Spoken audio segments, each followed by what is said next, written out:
Bonjour à toutes et à tous, je suis Eddy et vous écoutez un nouvel épisode du Brand Podcast. Très heureux comme d'habitude de vous retrouver pour un nouvel épisode particulièrement de la saison 4 qui a un peu mis de temps à démarrer.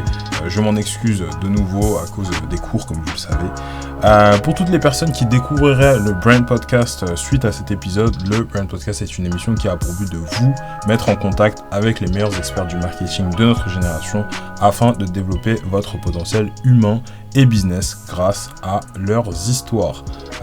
On arrive petit à petit sur une stabilité en termes de format, donc j'en suis assez content et sans plus tarder, je vais laisser Charlotte se présenter. Bonjour Eddy, bonjour à tous, merci de me recevoir dans ton podcast, j'en suis ravie.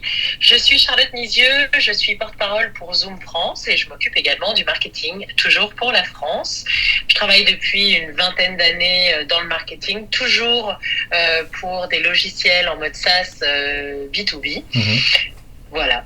Ok, ça marche. Bon bah écoute, on va partir comme d'habitude sur une petite demi-heure sur ton parcours et ensuite après on va partir sur le marketing de Zoom, toujours avec au milieu un mini-jeu que j'ai pris beaucoup de plaisir à trouver parce que c'est particulier pour cette saison, on a des mini-jeux différents. Cette interview elle va être assez particulière parce qu'on n'a que 45 minutes et moi j'ai vu que ton parcours était bien fourni, un peu à l'américaine, ton profil LinkedIn est très détaillé, etc.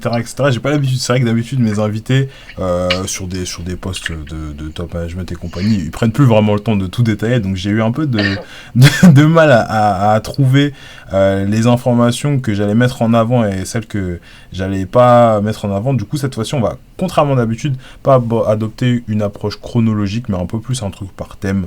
Voilà, c'est plus pour le concept. Toi, tu as fait des études de marketing, donc business international, je vois du PSB sur ton CV, je vois l'Université Paris-Nanterre aussi, tu es diplômé en 2005. Et contrairement à d'autres invités que j'ai reçus sur le podcast, donc je pense notamment à Guillaume Roch, d'ailleurs petit plug pour le premier épisode, ou le deuxième épisode plutôt de la saison 4, toi tu as réalisé jusqu'à présent ta carrière dans des fonctions marketing. Habituellement sur le podcast on a pas mal de gens qui ont fait plein de trucs, notamment du sales, aussi de l'ingénierie avant, et du coup tu as bossé dans le marketing pour Spring Technology, PTC, IQVIA, je crois que ça se prononce comme ça. Moi j'aimerais bien savoir un truc par rapport à ton parcours. Je vois que tu as fait un programme Executive Education chez HEC. Et comme tu as un background qui est full marketing, ce qui est assez étonnant d'habitude, moi j'aimerais bien savoir qu'est-ce que tu as appris là-bas que tu n'as pas appris avant. Très honnêtement, ça m'a surtout permis de me faire un réseau et de discuter avec des gens qui avaient justement, comme tu le dis, une expérience variée.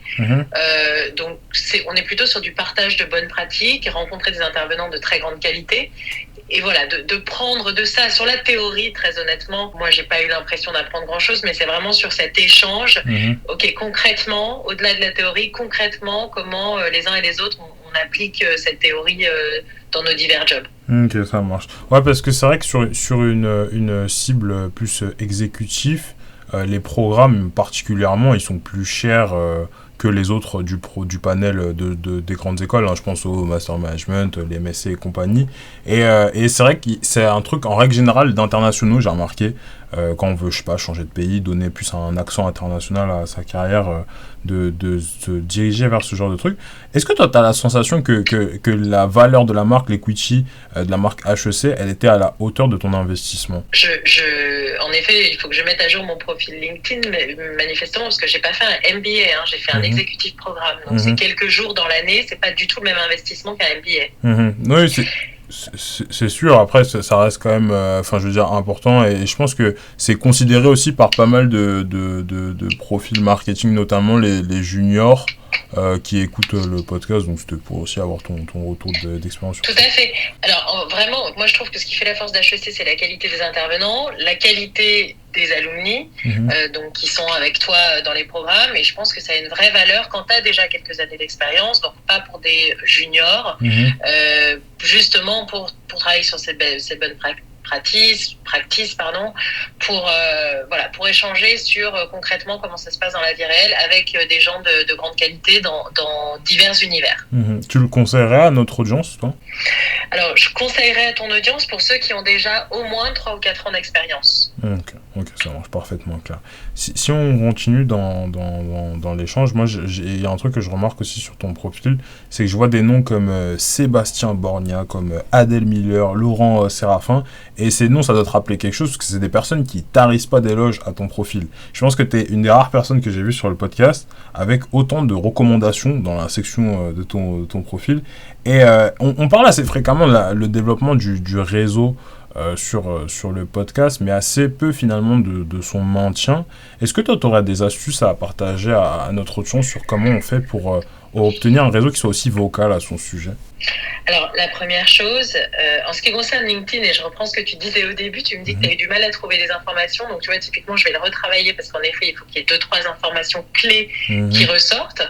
Ensuite, si quelqu'un s'intéresse en détail à ton profil, c'est bien qu'il y ait du détail, mais en effet, les informations clés, elles doivent ressortir. Sur le réseau, alors il y a deux choses, il y a la quantité, puis il y a la qualité. Moi, j'ai un réseau LinkedIn qui est assez large, qui me permet d'établir la brand awareness de l'entreprise pour laquelle je travaille. Donc, je vais aller cibler et demander en contact des gens qui sont dans la cible des bailleurs. Et puis, tu parlais des recommandations. Là, simplement, ça va te paraître un peu bullshit, mais ça ne l'est pas. Il faut vraiment donner le meilleur de soi-même. Quand on aime son job, les gens le sentent et ils n'ont pas de problème à le dire, de la même manière que je le fais également pour ces personnes-là. Et je pense qu'il faut dire de manière générale, et c'est vrai aussi quand on est sur des postes de manager, il faut dire quand ça va bien. Alors il faut rectifier le tir quand ça va pas, mais il faut aussi dire quand ça va bien. Et le dire de manière publique sur LinkedIn, c'est un plus. Moi je le dis beaucoup, je fais aussi beaucoup de recommandations. C'est peut-être aussi pour ça que j'en ai quelques-unes en retour. Voilà. Ok, ça marche. Est-ce que toi tu considères qu'aujourd'hui tu as réussi à maintenir en tout cas en vie ton réseau sur la longue durée? Toutes ces personnes qui ont été très vocales à un instant T, je veux dire. Ah là, tu vois, typiquement les personnes que tu as ciblées et pour le coup on n'en avait pas parlé avant, ce sont des personnes avec qui je suis évidemment toujours en contact, on se contacte régulièrement, on se fait part des différentes opportunités de job qui pourraient nous intéresser les uns les autres, et puis on échange on échange encore une fois des bonnes pratiques. Les 3 personnes que tu as citées ont des parcours tout à fait différents et font pas exactement le même job que moi. Et ça m'arrive tout à fait de les appeler pour leur demander de leur avis sur tel ou tel sujet qui serait leur domaine d'expertise. Parce que même quand on a 20 ans d'expérience dans un domaine, comme c'est mon cas avec le marketing et en plus dans un secteur particulier qui est l'IT B2B en mode SaaS, on a quand même évidemment nos domaines d'expertise et ceux pour lesquels on est reconnu par nos pairs. Moi, il y a un truc qui m'intrigue pas mal aussi dans ce truc de réseau, et je veux dire de réseau vocal, c'est la prise de référence. Ça a été un truc qui était pas mal à la mode chez les RH. Est-ce que toi, lors des process de recrutement, parce que tu as changé pas mal de fois de boîte, la prise de référence a réellement fait une différence de ton côté? Oui, alors la prise de référence, elle a été systématique et je pense qu'elle a fait une vraie différence. Parce que quand on donne une référence pour toi, et de la même manière que toi, tu dois le faire pour les personnes dont tu penses qu'elles fit très bien avec le job en question, il faut déjà, du coup, il faut donner des recommandations et des références effectivement, quand on pense qu'il y a un fit parfait. Et dans ces cas-là, il faut simplement dire, avec des exemples précis, comment la personne travaille, ce qu'elle va apporter à la boîte, pourquoi pas aussi indiquer 1 ou 2 points d'amélioration. Je pense qu'il faut être tout à fait transparent. Je pense que ça fait une vraie différence. Ok, ça marche. Parce que moi je me dis, pour un profil qui est un peu junior, ça peut être parfois difficile d'oser demander des recommandations, des références, etc. Est-ce qu'il y a une manière particulière pour toi, à ton sens, où il faut être très direct par rapport aux différents accomplissements avec des grands guillemets qu'on peut avoir dans sa vie professionnelle? Alors, tu parles de références sur LinkedIn? Non, je parle de références quand un recruteur appelle quelqu'un avec qui on a déjà travaillé. Exactement. Par exemple, moi, je pense à un cas très précis. Je crois pour un de mes 2e ou 3e stages, quelque chose comme ça, on m'a demandé des références. J'ai mis le nom de personnes que je pensais être pertinentes pour la chose. Et puis ensuite, ces personnes-là ont été rappelées mais je les avais pas prévenus, tu vois, pour le coup. Et donc du coup, ça fait que après, ces personnes que j'avais mis dans la boucle m'ont dit, la prochaine fois, tu pourrais quand même nous demander avant de mettre notre nom, même si on t'a fait une belle référence pour le coup. Est-ce que tu penses que les recommandations, ce genre de choses, ça doit être quelque chose qui doit être demandé de manière très formelle, directe, ou c'est quelque chose qui est un peu différent? Ça doit être demandé, ça c'est sûr, 100%, tu dois absolument demander. Alors tu sais, c'est pas forcément du tout de manière formelle et ça dépend de ta proximité avec les gens, mais envoyer un petit mail ou un petit texto en disant j'ai une opportunité de job chez un tel, accepterais-tu que je donne tes coordonnées pour une prise de référence, tout simplement. Tout simplement. Et en effet, il n'est pas question, je pense qu'il ne faut pas que ça aille plus loin. Si la personne à qui tu demandes de te référencer te pose des questions et te demande peut-être sur tel ou tel point sur lesquels il faudrait insister parce que ça fit avec la culture de l'entreprise que tu vas rejoindre ou le job que tu vas prendre, etc., pourquoi pas. Mais je pense qu'il faut surtout que les personnes qui donnent des références se sentent complètement libres. En revanche, en effet, il faut qu'elles aient été prévenues et il faut qu'on leur ait demandé est-ce que tu es OK pour que je donne tes coordonnées pour une prise de référence à mon sujet. Ok, ça marche, parfaitement clair. Si on avance dans ton parcours, je vois que tu es resté 6 années chez Dynatrace, donc en commençant comme Digital Marketing Manager et jusqu'à devenir directrice marketing pour toute la zone IMIA, donc Europe, Moyen-Orient, Afrique. On peut le voir toujours en retour aussi un peu à l'éducation, qu'en ce moment il y a beaucoup de programmes, notamment que ce soit dans les facs ou dans les écoles de commerce, qui mettent en avant l'aspect international, en rajoutant, je sais pas, global dans le titre de la formation, pour attirer, dans une dynamique d'attirer le plus d'étudiants possible. Les carrières à l'international, etc., ça fait maintenant partie des attentes des talents. Tout le monde est un peu en rêve, sauf qu'il y a un problème, c'est que qui dit carrière à l'international dit aussi concurrence internationale. On n'est pas le seul pays dans l'Europe et encore moins le seul pays dans le monde. Si tu devais refaire, toi, ces 6 années jusqu'à arriver sur ces fonctions, quels conseils tu te donnerais pour être préparé au mieux? Pour être préparé au mieux, pour avoir le job ou pour évoluer dans le job? Moi, je pense que c'est... Excuse-moi de rephraser ta question. Moi, je pense qu'il y a les deux aspects, tu vois. Parce que déjà, le job, au début, quand toi tu rentres chez Dynatrace, le job, il est entre guillemets français. Et au fur et à mesure, le job devient international, tu vois. Donc, moi, c'est plus dans le sens comment tu te prépares à évoluer vers l'international, tu vois. L'avantage quand tu rentres avec un job local, c'est que tu commences à connaître ton marché localement, mais tu commences à travailler, parce que dans toutes ces boîtes internationales, tu commences déjà à travailler avec tes collègues, ton boss et d'autres équipes qui, elles, sont dispersées dans le monde. Donc tu vas t'imprégner de la culture de l'entreprise, de la manière dont travaillent ces gens, et les autres stakeholders avec lesquels tu travailles, et tu vas apprendre comme ça à évoluer au sein de cette entreprise. Donc ça se fait en fait tout à fait naturellement, d'apprendre comme ça les process et la culture d'une boîte. Et puis quand tu deviens plus senior et que tu prends tout directement des jobs internationaux, tu as ton background, tu sais comment mieux travailler avec tes collaborateurs et tes clients selon leur culture. En tout cas, dans tous les cas, il faut vraiment prendre le temps de s'adapter à la culture d'entreprise, de bien comprendre les process, avant peut-être d'ailleurs de poser sa pierre à l'édifice et d'améliorer les process, parce que les process changent toujours sans cesse. Voilà, le point, c'est vraiment d'être à l'écoute, de comprendre la culture de l'entreprise, d'être open, de savoir s'adapter, d'être flexible et de savoir s'adapter aux autres cultures, aux autres façons de travailler. Mais ça, c'est vrai qu'on parle à l'international ou pas, en fait. À chaque fois qu'on change de job ou d'équipe ou même de boss, on peut devoir à s'adapter. Et ça, c'est la flexibilité, l'adaptabilité, c'est une qualité énorme et probablement nécessaire pour faire une carrière grandissante en tout cas. Moi, j'aimerais bien savoir c'était quoi tes plus grandes difficultés dans la manière dont tu approchais ton métier au fur et à mesure des échelles. En réalité, la difficulté, ou on va dire le challenge auquel j'ai été le plus souvent confrontée, c'est vraiment la question de localisation.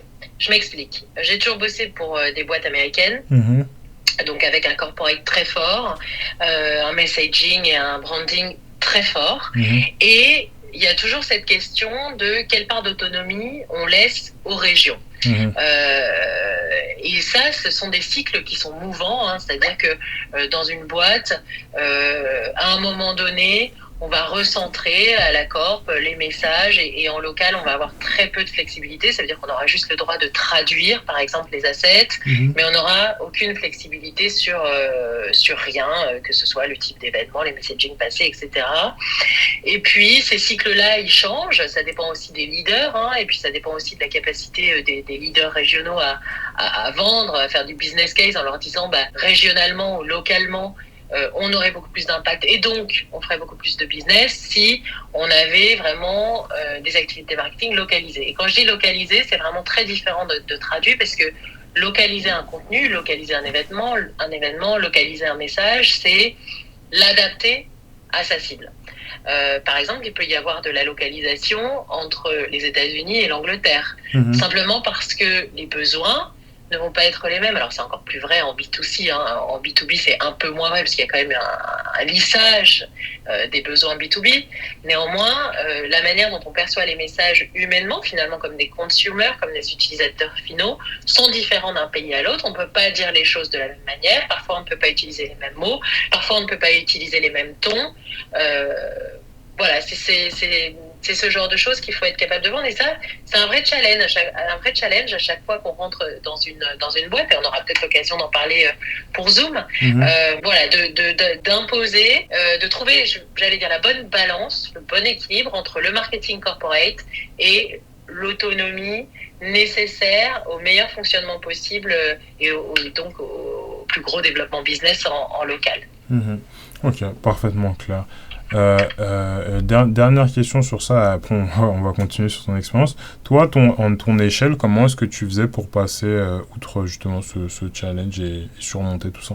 Il faut, c'est la preuve par l'exemple. Donc il faut, et ça c'est, moi je crois beaucoup au data-driven, ce qui n'empêche pas d'avoir un feeling de sentir les choses. Alors, parfois on essaye des choses parce qu'on sent que ça va le faire sur son pays, sur sa région.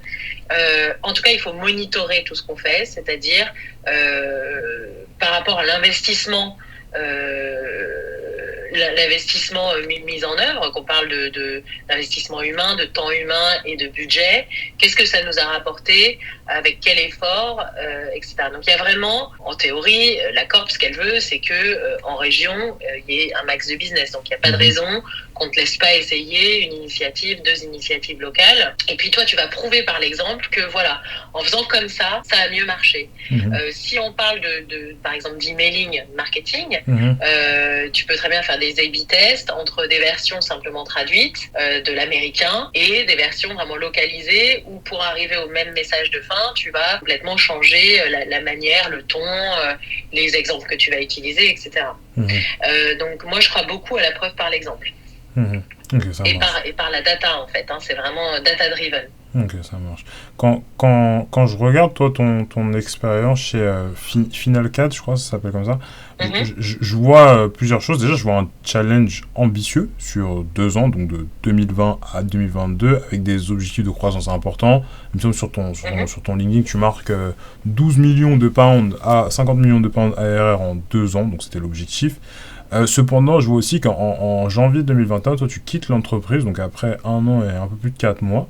Est-ce que tu pourrais nous expliquer comment est-ce que tu fais la transition de Dynatrace à Final Cut et pourquoi est-ce que finalement tu décides de partir de ce challenge? Alors, tu sais, la vie, elle est faite d'opportunités.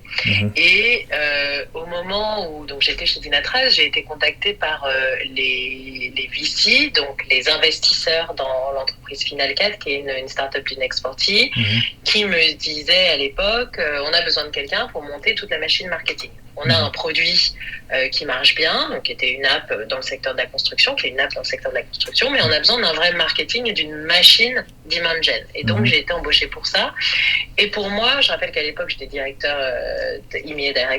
marketing chez Dynatrace. Et pour moi, c'était l'occasion de prendre un poste global et surtout de monter toute mon équipe. Donc ça a été passionnant de mettre en place toute cette machine d'e-gen, mais pas que, puisque là j'avais un rôle de CMO, donc de monter toute cette machine marketing, y compris la communication avec les PR, etc., y compris le product marketing, et puis bien sûr la lead gen, tout ça au service du business. Et puis, tout ça a été mis en place. Ça a pris à peu près 18 mois, jusqu'au moment où j'ai eu cette opportunité chez Zoom.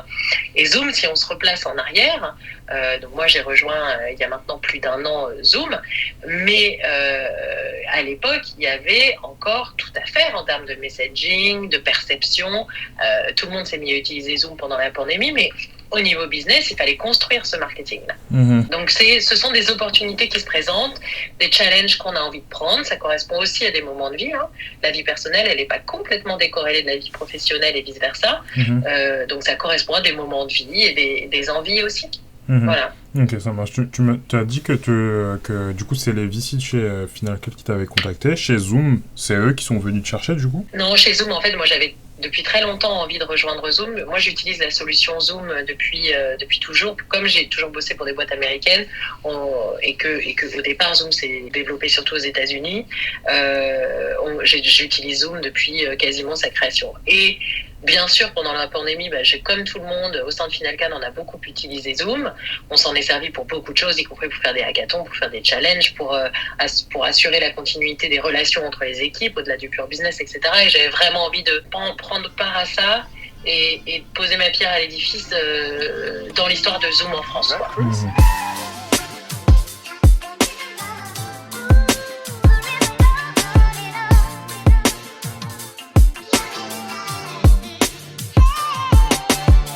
Ok, d'accord. Donc en gros, donc je les ai pingés. Ok, ça marche. Donc en gros, c'est eux qui avaient mis une offre d'emploi, etc. Et après, tu as décidé de rejoindre l'entreprise. C'est ça. Ok, ça marche.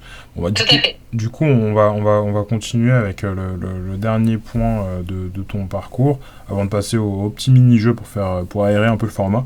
La section bénévolat sur LinkedIn, c'est une section qui est souvent laissée vide. Quand je regarde celle des personnes, la plupart du temps, même la mienne est vide, accessoirement. Je remarque que toi, la tienne, elle n'est pas vide parce que depuis quasi 10 ans, bientôt, tu es volontaire à la Croix-Rouge en parallèle de tes activités professionnelles. Moi, il y a un truc qui fait écho avec tout ça, c'est quand je vais sur la page à propos de Zoom, et je vais voir qu'il y a la phrase suivante: le bonheur le plus profond et le plus durable consiste à rendre heureux les autres. C'est un privilège pour nous de vous apporter de la joie chaque jour. Apporter de la joie, c'est un peu comme ça que vous définissez en fait la culture de Zoom, enfin en tout cas de ce que je vois sur le site. Oui, et tout à fait. Finalement, c'est un peu aussi ce que toi tu fais à la Croix-Rouge aussi, en donnant de ton temps. Moi, ma dernière question par rapport à ton parcours, c'est: est-ce que tu penses que pour un marketeur, particulièrement dans la tech, c'est indispensable d'être aligné en termes de valeur et d'affection avec le produit qu'on market pour être performant? Ouais, complètement. Est-ce que 1000%. Est-ce que toi, tu as des exemples dans ta carrière que tu pourrais nous partager, peut-être de moments dans lesquels tu as dû être performante sans être aligné? Parce que je pense qu'il y a beaucoup de personnes qui nous écoutent aujourd'hui qui ont, par exemple, je sais pas, pris un job en finance, tu vois, dans le market, parce qu'ils se sont dit: la finance, c'est super, ça rémunère super bien, etc. Et qui finalement ne se sentent pas du tout alignés, et pourtant qui doivent être performants et avoir des objectifs, etc. Est-ce que toi, tu as des moments dans ta carrière où tu as ressenti ça? Écoute, sincèrement, non, parce que quand je prends un job, je suis forcément alignée avec le produit et avec la culture. Alors, l'idée que tu peux t'en faire dans un process de recrutement, mais du coup, moi, j'ai vraiment besoin d'être alignée et de sentir une vraie mission dans ce que je fais. Donc moi, très honnêtement, ça ne m'est pas arrivé. Ok, ça marche. Et quel conseil, toi, tu donnerais à quelqu'un qui est dans cette situation actuellement? De partir. De chercher autre chose. De chercher autre chose. Si, moi, je crois vraiment, moi, ce qui me satisfait dans mon job, c'est évidemment atteindre mes objectifs quantitatifs, donc un certain nombre de leads, un certain nombre d'opportunités qui viennent du boulot de mes équipes et de moi-même. Deuxièmement, de satisfaire, de faire monter ses équipes, de grandir ensemble, de monter le projet, etc. Et la troisième chose, c'est de satisfaire les clients. Moi, je kiffe quand je fais un call avec un client et qui me dit: mais c'est génial, avec Zoom, on a réussi à faire ça, on n'avait même pas pensé qu'on pouvait faire ça. Du coup, on a un next step, c'est ça. Et ça, pour moi, c'est indispensable. Et c'est une vraie... on retrouve ça chez on dit les zoomies. Chez tous les zoomies, on retrouve cette cette notion commune de mission, de satisfaction des clients. Donc, Bring Happiness, c'est vraiment, on le vit tous les jours. Il y a aussi la fondation Zoomcare qui nous incite à donner de notre temps, qui abonde chaque don qu'on fait à des associations, etc. Il y a une vraie mission et c'est un vrai dénominateur commun pour tous les Zoomies, sincèrement. Ok, ça marche. Bon, bah écoutez, pour toutes les personnes du coup, particulièrement tous les marketeurs qui nous écoutent et qui ne se sentent pas alignés avec les valeurs et la culture du produit, bah voilà, vous avez maintenant le conseil de Charlotte. C'est quand même un conseil qui est assez radical finalement, mais c'est vrai que c'est moi je trouve que particulièrement plus que les autres fonctions, tu vois. Par exemple, je pense par exemple à des fonctions plus ops, tu vois, où bah en fait tu peux ne pas aimer le produit et pourtant quand même faire le job et être performant sans vraiment avoir cette proximité avec. Alors que c'est vrai que dans le marketing, il y a un peu plus de trucs d'affection et je pense que la créativité est aussi liée à ça. Voilà, c'était complètement. Mais j'allais dire comme un vendeur, pour moi le marketing ça fait vraiment partie du cycle de vente. Si t'es pas capable de parler de ton produit avec passion à n'importe quel cycle de vente, donc y compris en amont au niveau du marketing, si t'es pas capable de parler de ton produit, de ta solution, de ton entreprise avec passion, les clients vont pas le faire pour toi. C'est rare les entreprises qui n'ont aucun concurrent, donc ils vont. Je veux dire, il faut être passionné, il faut vendre son produit, son entreprise, et moi en tout cas, je sais pas vendre quelque chose pour lequel je ne suis pas passionné. Bon bah écoute, sans plus tarder, on va passer à la section mini-jeu. Alors habituellement, on change chaque épisode. Voilà, on a fait le juste prix avec le premier épisode. Dans le deuxième épisode, on n'a pas eu le temps parce que l'épisode était un peu plus long. Là, avec toi, on est pile poil dans le timing.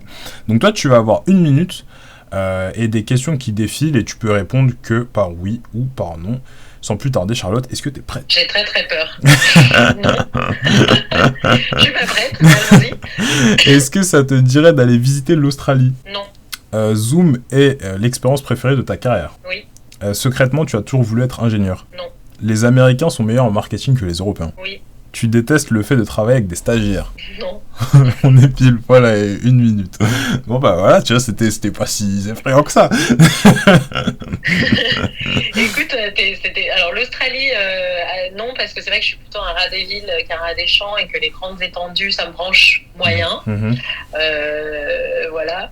Et puis sur le bosser avec les stagiaires, évidemment, ce que je disais, c'est que moi, là où je trouve vraiment de l'accomplissement, c'est de travailler avec des gens, les voir grandir, évoluer, qu'ils me fassent aussi grandir et évoluer en tant que marketeuse, en tant que manager. Donc non, c'est un bonheur. Moi, c'est la seule chose. Moi, ce qui me plaît, c'est de bosser avec des gens qui ont envie de bosser, qui sont motivés et qui ont envie de grandir. À partir de là, ça se passe forcément bien. Ouais, je vois le délire. C'est vrai que je me dis, tu vois, j'ai posé surtout cette question parce que c'est vrai que dans les grands groupes, particulièrement dans les grosses boîtes de la tech, tu vois. Moi, quand je vois les fiches de poste, j'ai toujours la sensation que personne ne peut rentrer dans ces boîtes, quoi. C'est toujours 20 ans, 15 ans d'expérience, 6 ans de trucs. Enfin, t'as l'impression que pour rentrer dans ce genre d'entreprise, il faut déjà être incroyable avant même qu'ils te rendent incroyable d'autant plus, tu vois. Et je me dis toujours, putain, c'est qui les stagiaires qui arrivent à rentrer là-bas, tu vois. Le mec qui a aucune expérience finalement et qui arrive à trouver sa place, tu vois. Alors, quand t'es stagiaire, on te demande pas d'avoir de l'expérience et ensuite, il faut être suffisamment humble pour, à tout moment de sa carrière, être capable de prendre des postes avec des responsabilités qu'on estime inférieures à ce qu'on avait en tête, mais on peut évoluer très vite au sein d'une entreprise. Moi, c'est ce qui s'est passé pour moi chez Dynatrace, par exemple.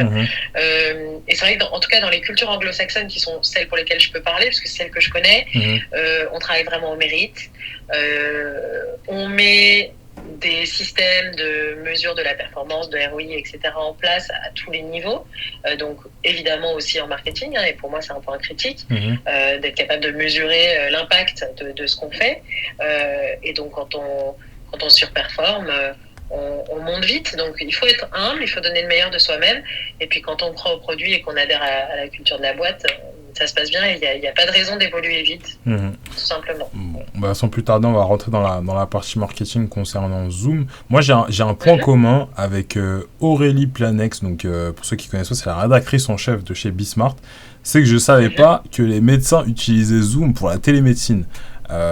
Comme beaucoup, j'ai découvert et redécouvert plutôt Zoom lors du confinement avec mes cours à l'EM Normandie et tous mes camarades qu'on embrasse. Et vu la simplicité de prise en main de l'outil, forcément on peut avoir tendance à oublier que c'est avant tout un produit B2B. C'est qui amène mes questions. Quelles actions au quotidien est-ce que Zoom met en place pour retravailler la perception de l'outil et l'accès plus vers une communication B2B lorsque les utilisateurs B2C en fait sont des ambassadeurs du produit quoi finalement? C'est une vraie question, c'est une vraie question parce qu'avec le confinement, c'est vrai qu'on est devenu une marque générique comme Kleenex, où on se fait comme Frigidaire, on se fait un zoom, quel que soit l'outil dont on parle, on se fait un zoom. Et donc ça a des conséquences qui sont positives et puis qui sont challenging. De toute façon, c'est positif parce que ça nous donne l'opportunité de parler. Le challenge, c'est que le grand public, en effet, a une vision du produit. Les médias se sont emparés du produit sans, à un certain moment, se préoccuper de savoir quel était le vrai positionnement de Zoom. Mais évidemment, c'est pas aux autres de savoir quel est le positionnement Zoom, c'est à Zoom de travailler sur ça. Donc, en effet, toutes les communications que l'on fait, tous les messages que l'on passe, même quand on fait de la demand gen, tous les emails qu'on envoie, tous les événements, on garde vraiment ce message et depuis un an, on a vraiment insisté sur ça, sur Zoom. L'ADN de Zoom, c'est bien d'être un produit pour les entreprises et même au départ les grandes entreprises. Donc on a développé plein de solutions. Alors les SDK qui permettent d'insérer la vidéo dans d'autres outils, c'est comme ça que les médecins se servent de la télémédecine, de Zoom pour la télémédecine. Mais c'est vrai qu'il y a un vrai challenge de positionnement et ça passe par la DJen au quotidien, mais aussi par la communication. Et c'est vrai que quand je suis arrivée, il y avait plusieurs challenges, dont celui-ci. Mais Zoom est-ce que vraiment Zoom est un outil pour l'enterprise, c'est-à-dire les grands comptes? Et donc on avait ces grands comptes qui nous ouvraient pas forcément la porte quand on tapait à la porte, parce qu'ils pensaient que peut-être la solution n'était pas adaptée. Donc au service du business, il faut parfois faire de la communication. Alors dans le cas de Zoom, c'est pas de l'awareness puisque 100% de nos buyers nous connaissent, mais c'est vraiment des questions de perception. Je te donne un exemple. On a lancé en fin d'année 2021 une grande campagne d'affichage dans les aéroports parisiens. Les messages, le premier message, c'est 500 000 entreprises ont choisi Zoom. Point. Donc ce qu'on veut dire, c'est voilà, Zoom, c'est une solution pour les entreprises. On a d'autres challenges de positionnement. Par exemple, beaucoup de gens, et toi sûrement, nous connaissent pour la solution Zoom Meeting, donc qui sont les meetings et les visioconférences qu'on fait tous les jours. Mais Zoom fait beaucoup d'autres choses, du chat, de la téléphonie, du webinar, des solutions d'event complètes, voilà, tout un tas de solutions qui vont au-delà de la simple visioconférence. Donc on a d'autres communications dans ce style pour bien indiquer que Zoom est une plateforme de communication unifiée basée sur les technologies vidéo. Donc ça, c'est vrai que c'est le cœur du produit de Zoom et qu'autour de cette technologie qui appartient 100% à Zoom, on a développé la téléphonie, le chat, le webinar, l'event, etc. Ouais. Toi, il y a un truc qui est assez particulier dans tout ça parce que tu nous as parlé un peu de tous ces challenges, parce que tu n'as pas précisé, c'est que tu es aujourd'hui la seule en France à gérer le marketing de Zoom. Moi, j'aimerais bien savoir comment est-ce que tu fais pour t'organiser au mieux et, entre guillemets, planifier la croissance dans ce one-woman show, quoi. Alors, c'est pas un one-woman show, c'est jamais c'est jamais le boulot d'une personne, de toute façon. La manière dont je m'organise, c'est vrai que Zoom, en France, comme partout ailleurs, bénéficie d'une grande croissance grâce au marché, grâce aux équipes.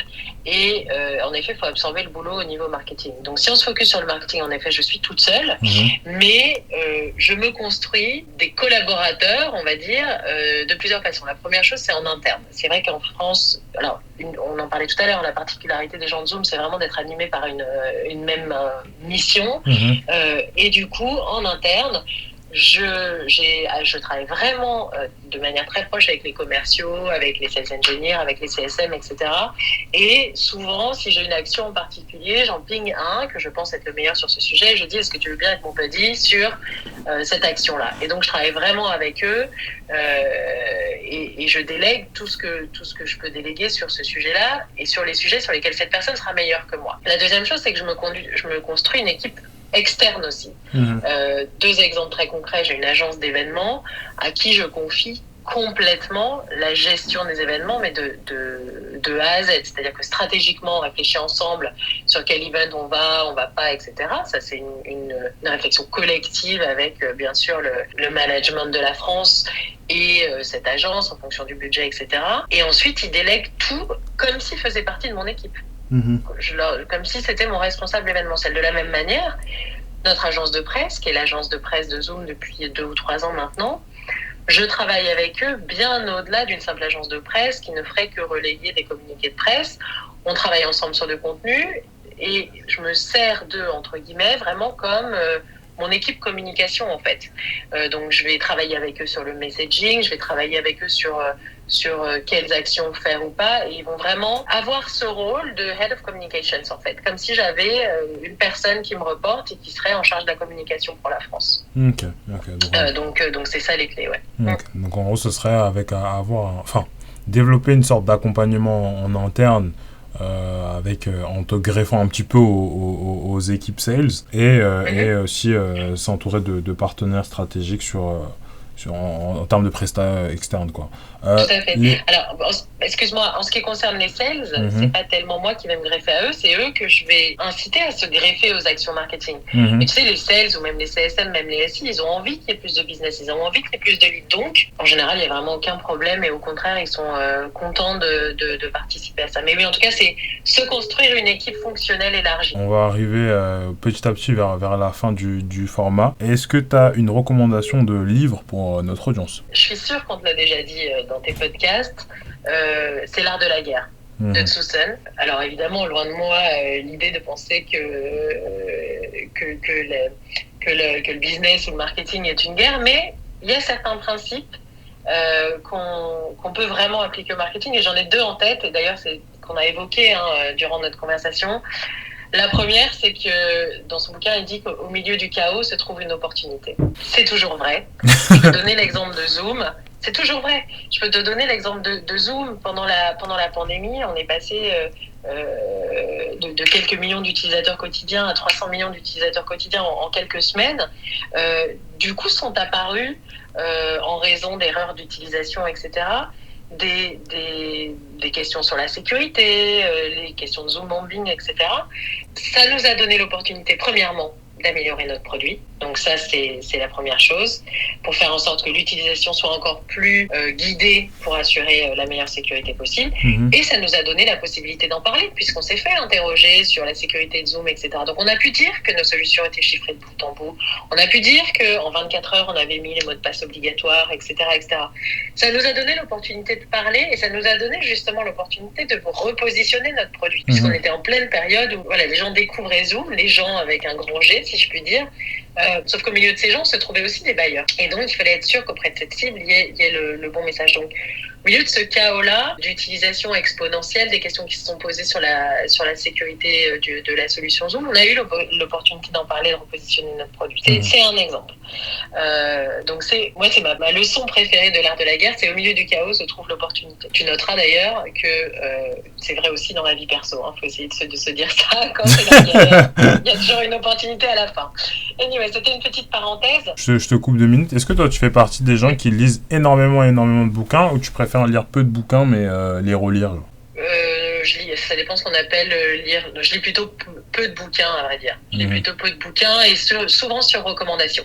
Ok, ça marche. C'est vrai que quand j'étais ado, j'allais à la Fnac, je passais des heures à choisir mes bouquins, mes BD, mes disques, etc. Et c'est vrai que là, je fais plus du tout ça. C'est dommage. Quand je passe à la Fnac, j'aime bien faire ça, mais maintenant, j'ai plutôt tendance à commander sur recommandation. Donc, je lis plutôt peu de bouquins, malheureusement. C'est sûrement un point d'amélioration. On va finir petit à petit l'entretien, à moins que je crois que tu n'as pas fini ta phrase.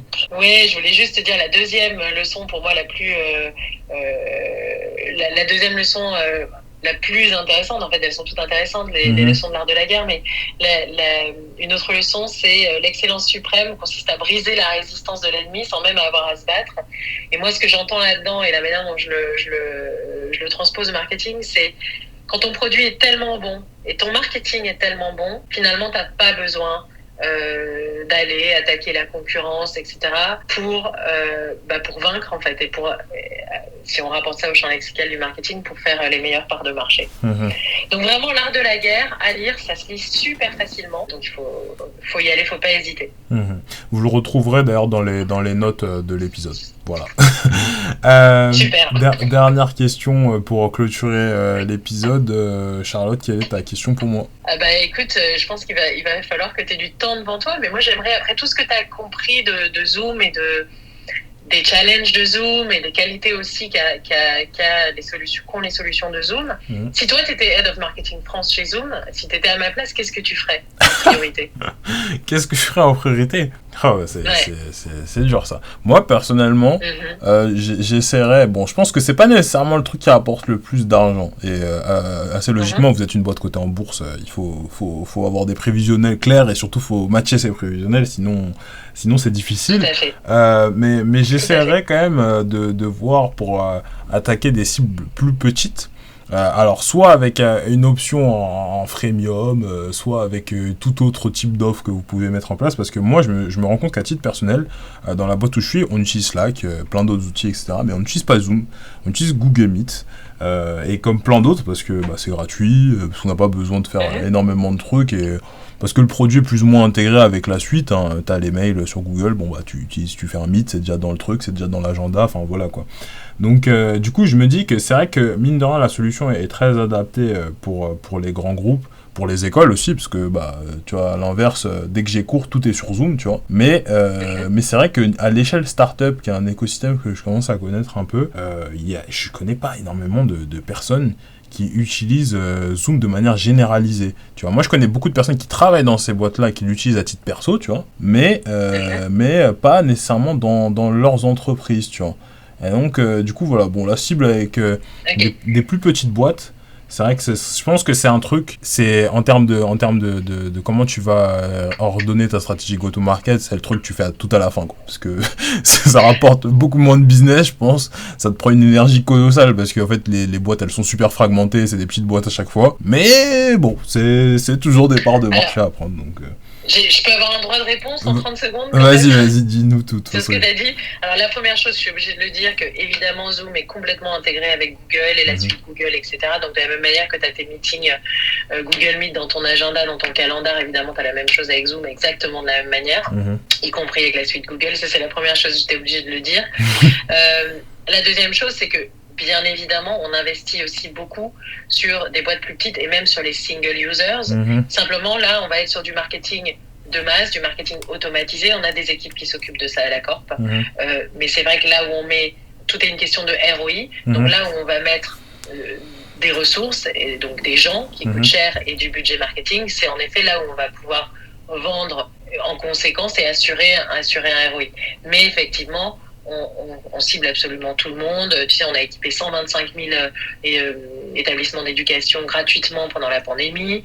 On a des centaines de millions de free users, en fait. Donc, évidemment,